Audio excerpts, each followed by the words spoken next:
আজকে আমি শ্রীলঙ্কার সবচেয়ে সুন্দর বিচ এক্সপ্লোর করব, যার নাম হচ্ছে মাউন্ট লেভেনিয়া। এবং এই বিচটা আমি আপনাদেরকে সাথে নিয়ে ঘুরতে চাই। আপনারা যদি ছিমছাম পিচফুল একটা প্লেস খুঁজে থাকেন নিজের সঙ্গে সময় কাটানোর জন্য, তাহলে মাউন্ট লেভেনিয়া বিচ হচ্ছে আপনার জন্য পারফেক্ট। সমুদ্র সবসময় মানুষকে খুব আনন্দ দেয়, আর যারা ট্রাভেল করতে পছন্দ করেন তাদের জন্য এই বিচটা হচ্ছে পারফেক্ট। আর এখানে বসে হচ্ছে আপনি সানসেট দেখতে পারবেন। হ্যালো এভরিওয়ান, আমি দীপা রঞ্জনা নতুন একটা ব্লগ আপনাদের জন্য নিয়ে আসছি। আমি এখন আছি শ্রীলঙ্কাতে, তো একটু পরেই হচ্ছে রুম থেকে বের হব। তো আমি এখন রেডি হচ্ছি, আর আমার পেছনে অনেক সুন্দর একটা জায়গা আছে, সেটা আপনাদেরকে একটু দেখাই। আমার রুম থেকে সেটা দেখা যাচ্ছে, মানে এটা অনেক সুন্দর হোটেলটা, আর খুবই সুন্দর পরিবেশ। তো যাই হোক, আজকে সারাদিন আমি কি করব তাই আপনাদেরকে দেখাবো। তাহলে আমার সাথে চলুন, আশা করি আপনাদের আমার ব্লগটি ভালো লাগবে। সমুদ্রের দেশে এসে এখনো সমুদ্রের খুব কাছাকাছি যাওয়া হয়নি, তো আজকে আমরা খুব সকাল সকাল নেমে পড়েছি। আজকে আমরা সমুদ্রের খুব কাছাকাছি যাব, তো আমাদের হোটেলের সঙ্গেই হচ্ছে কমপ্লিমেন্টারি ব্রেকফাস্ট ছিল, তো আমরা ব্রেকফাস্ট করেই হচ্ছে ওইদিকে যাব। তো হোটেলের যে শেফ ছিল ওনার কাছে আমি একটা ডিম পোচ চেয়েছিলাম, তো উনি বললো যে শ্রীলঙ্কার খুব স্পেশাল একটা ডিম ভাজা রয়েছে, তো উনি খুব মজা করে আমাকে আসলে ডিম ভাজাটা করে দিয়েছে। তো আমাদের হোটেল থেকে হচ্ছে ওয়াকিং ডিস্টেন্স যে স্টেশনটা ছিল, তো আমরা একটু তাড়াতাড়ি করার জন্যই হচ্ছে একটা টুকটুক ভাড়া নিয়েছি। তো আমরা যাব হচ্ছে প্রথমে বাম্বালা স্টেশনে, তো আমাদের টুকটুক ভাড়া নিয়েছে হোটেল থেকে 50 টাকা। আর ওইখান থেকে হচ্ছে আমরা যাব মাউন্ট লেভেনিয়া বিচে। এইটা হচ্ছে স্টেশন, ছোট্ট একটা স্টেশন, খুবই সুন্দর, খুবই পরিষ্কার পরিচ্ছন্ন। আর আমরা খুব সকালবেলা বের হয়েছি, যেহেতু আমাদের হাতে খুব বেশি সময় নেই। আজকে আমরা চেষ্টা করব যে অ্যাটলিস্ট 2-3টা জায়গা ঘোরার জন্য। প্রথমেই হচ্ছে আমরা বিচে যাচ্ছি, আজকে ইচ্ছে আছে একটু গোসল করার। তো এইখান থেকে হচ্ছে আমরা ট্রেনের টিকিট কেটেছি শ্রীলঙ্কার 20 রুপাইয়া। এটা দিয়ে হচ্ছে আমরা যাব মাউন্ট লেভেনিয়া বিচে। আর এখান থেকে যেতে সময় লাগবে আমাদের 15 থেকে 20 মিনিট। আর এই ট্রেন জার্নিটা আসলে যারা না করবে শ্রীলঙ্কাতে এসে, এটা খুবই মিস করবে।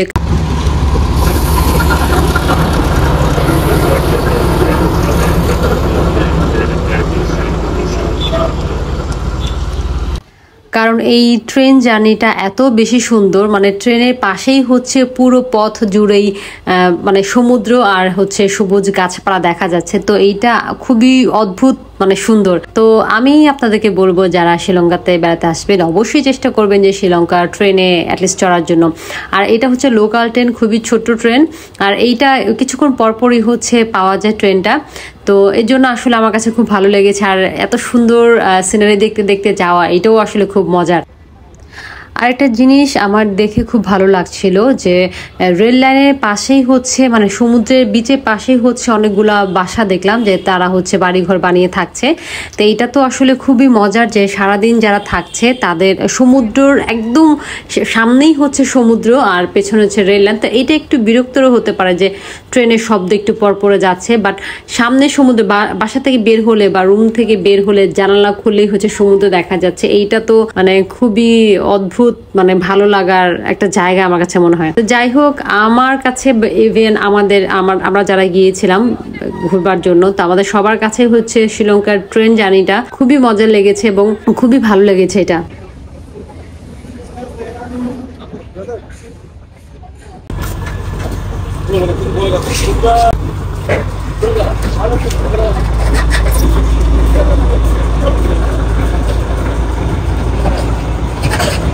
Abu, look at me.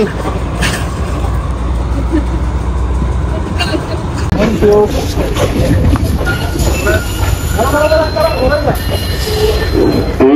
এই বিচে যেতে হচ্ছে 10 থেকে 15 মিনিট সময় লাগবে। আর বাংলাদেশি টাকায় মাত্র 8 টাকা খরচ করে হচ্ছে এরকম সুন্দর একটা ট্রেন জার্নি করলাম। এইটাই মানে খুব সুন্দর একটা এক্সপিরিয়েন্স হয়েছে আমার লাইফে, যে 8 টাকা দিয়ে আসলে আমি ট্রেন জার্নি করেছি, মানে একদম দেশের বাইরে যেয়ে। তো যাই হোক, এটা খুবই সুন্দর। আর আমার কাছে সবচেয়ে বেশি যেটা মজার লেগেছে, স্টেশনটা খুবই ছোট এবং খুবই পরিষ্কার পরিচ্ছন্ন। আর আমার সাথে যারা ছিল তারা হচ্ছে একটু পর পর দাঁড়িয়ে যাচ্ছে ছবি তোলার জন্য, মেয়েদের মতো। মেয়েরা তো হচ্ছে কোনো একটা সুন্দর জায়গা দেখলে, কোনো সুন্দর একটা সিচুয়েশন দেখলে হচ্ছে দাঁড়িয়ে যায়, তারাও সেম কাজটাই করছিল। আমরা এখন চলে এসেছি মাউন্ট লেভেনিয়া স্টেশনে। এইটাও খুব ছোট্ট একটা স্টেশন, চলেন আপনাদেরকে একটু ঘুরে দেখাই। তো এটার উপর থেকে হচ্ছে ট্রেন লাইনগুলো দেখা যাচ্ছিল, খুবই ছোট্ট মানে খুব সরু জায়গার মধ্যে, বাট এটাও অনেক সুন্দর। আর উপর থেকে হচ্ছে সমুদ্রের এই ভিউটা এত বেশি সুন্দর লেগেছে। মানে এখন তো খুবই পরিষ্কার পরিচ্ছন্ন মনে হচ্ছে, একটু পরে দেখা যাবে যে আবার মেঘ জমে গিয়েছে। আসলে এইখানকার ওয়েদারটা আসলে আগে থেকে গেস করে একটু কষ্টের। দেখেন ছোট্ট একটা স্টেশন, বাট এইটাও অনেক পরিষ্কার পরিচ্ছন্ন। আর এইখানে হচ্ছে মানে টিকিটটা যে আমরা কেটে আসছি, এই টিকিটটা হচ্ছে ড্রপ করার জন্য ছোট একটা বক্স রয়েছে। এইখানে হচ্ছে ফিল্টারের পানি রয়েছে, আপনি চাইলে পানিও খেতে পারবেন। এগুলো মানে খুব ছোট্ট একটা জায়গা, বাট খুব অর্গানাইজ করা। এটা আসলে আমার কাছে খুবই ভালো লেগেছে।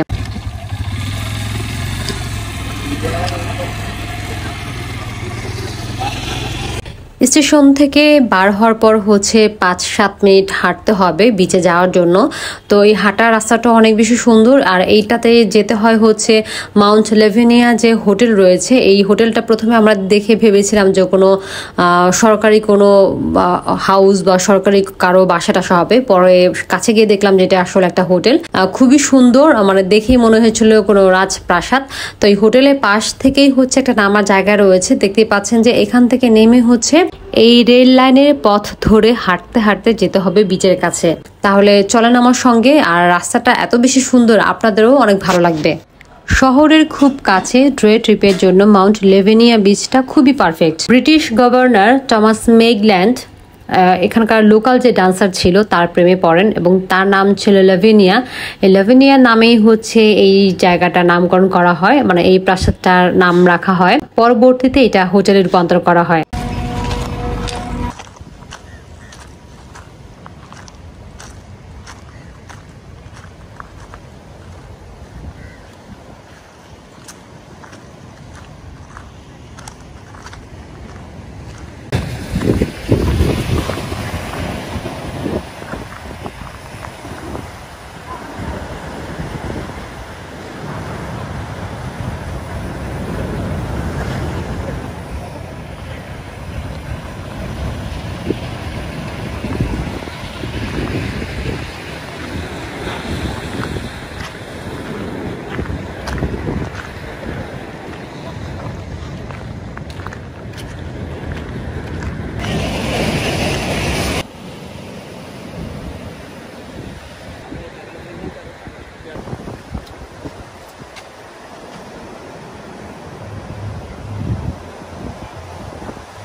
এই জায়গাটা এত বেশি সুন্দর ছিল যে ছবি না তুলে আসলে পারলাম না, বাট সমুদ্রের অনেক বেশি স্রোত ছিল, ঢেউ ছিল অনেক বেশি, একটু ভয়ও পাচ্ছিলাম। বাট তারপর হচ্ছে ছবি টবি তুলে সামনের দিকে গেলাম যে দেখার জন্য যে সামনে আসলে কি রয়েছে। মোটামুটি ভালোই, খুব বড় বিচ না, বাট তারপর সুন্দর এটা।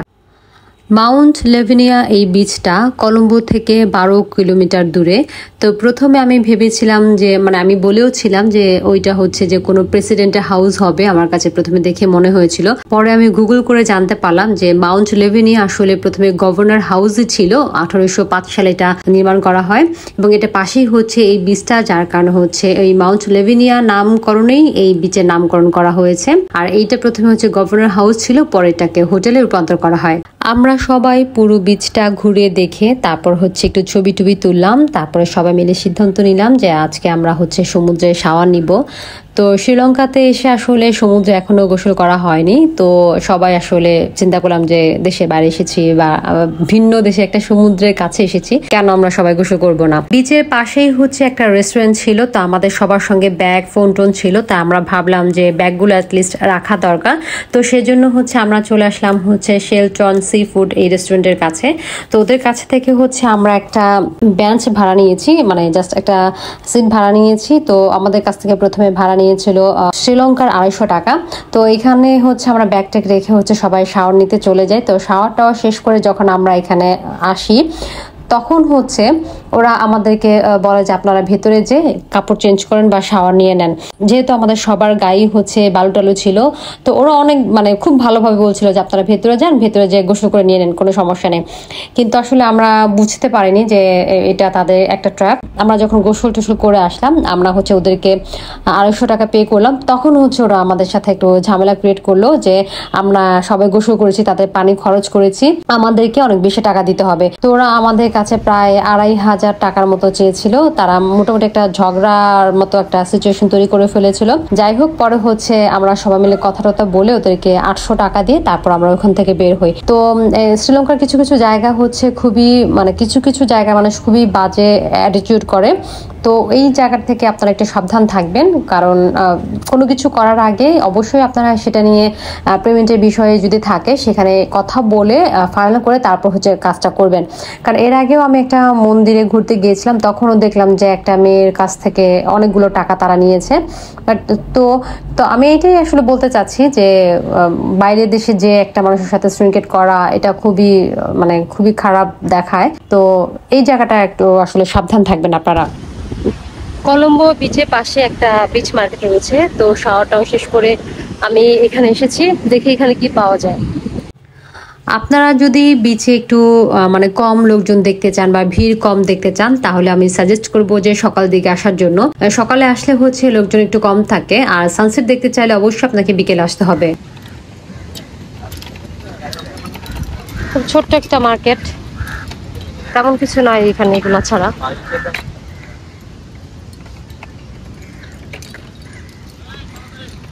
এই বিচটা খুব একটা বড় না, এইখানে হচ্ছে লোকাল অনেক খাবার রয়েছে, লোকাল খাবারগুলো তো খুবই মজার।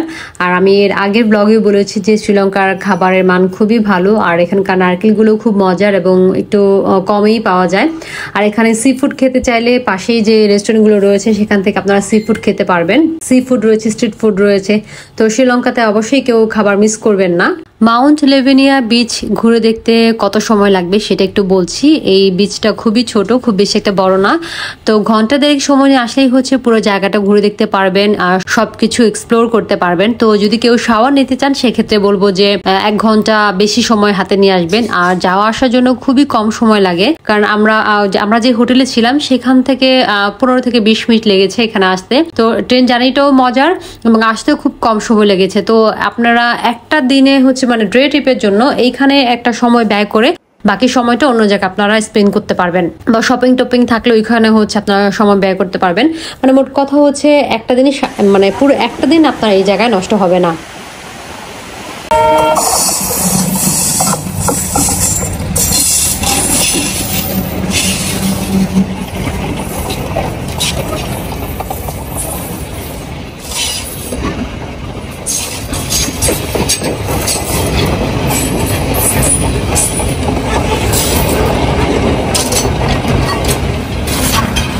Hello.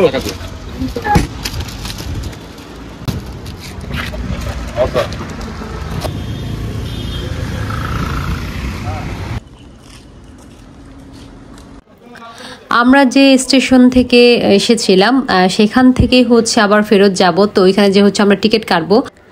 মোটামুটি ঘন্টা দুয়েক সময়ে খুব ভালো একটা ট্যুর দিয়ে আসলাম। খুব ভালো একটা এক্সপিরিয়েন্স অ্যাড হলো আমার মেমোরিতে। আর একটু মানে সমুদ্রে নামার আগে একটু খেয়াল রাখবেন যে সমুদ্রের ঢেউ কীরকম বা সমুদ্রের স্রোত কীরকম, সাঁতার না জানলে সেক্ষেত্রে একটু ভয়ের বিষয় থেকেই যায়, একটু সাবধান করা আর কি।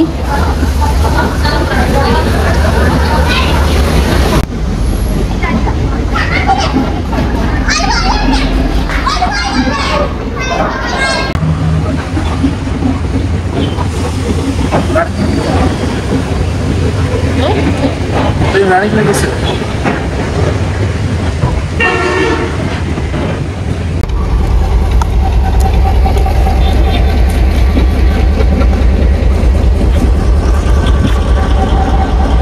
আর আপনাদের সবাইকে ধন্যবাদ জানাই আমার ব্লগ দেখার জন্য। যদি ভালো লেগে থাকে অবশ্যই কমেন্ট করে জানাবেন, আর কোনো কিছু জানার থাকলে সেটাও কোশ্চেন করবেন, আমি আনসার দেওয়ার চেষ্টা করব। তো সবাই আমার চ্যানেলটি সাবস্ক্রাইব করে দিবেন এবং পাশে থাকা বেল আইকনটি ক্লিক করে দিবেন, যাতে নতুন কোনো ব্লগ আসার সঙ্গে সঙ্গে আপনার কাছে নোটিফিকেশনটি চলে যায়। সবাই ভালো থাকবেন, সুস্থ থাকবেন, আর আমার জন্য বেশি বেশি দোয়া করবেন। আল্লাহ হাফেজ।